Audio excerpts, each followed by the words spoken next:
Сарын 1-ний байдлаар одоо сонгогчдын нэрсийн жагсаалтыг улсын бүртгэлийн ерөнхий газрын сайтанд тавьсан байгаа. Тийм учраас манай дарга нар болон бас албан агчтай хэлээрээ мөн хэвлэл мэдээллийн байгууллагаар дамжуулаад иргэдийг улсын бүртгэлийн ерөнхий газрын сонгогчдын сайтанд тавьсан сонгогчдын нэрсийн жагсаалт руугаа ороод мэдээлэл чинь зөрүүтэй байна уу гэдгийг шалгаж үзээрэй гэдгийг хэлмээр байна. За өнөөдрийн байдлаар Орхон аймгийн хэмжээнд 338 иргэн мэдээлэл шалгасан байна. За 300 иргэний мэдээлэл ямар нэг зөрчилгүй 38 иргэний мэдээлэл зөрүүтэй гэсэн байна.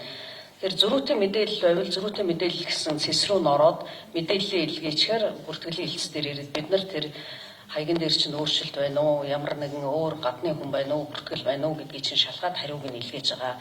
Тийм учраас иргэд маань энэ сонгогчдын нэрсийн жагсаалт цэс рүүгээ орж мэдээллийг шалгаж үзээрэй.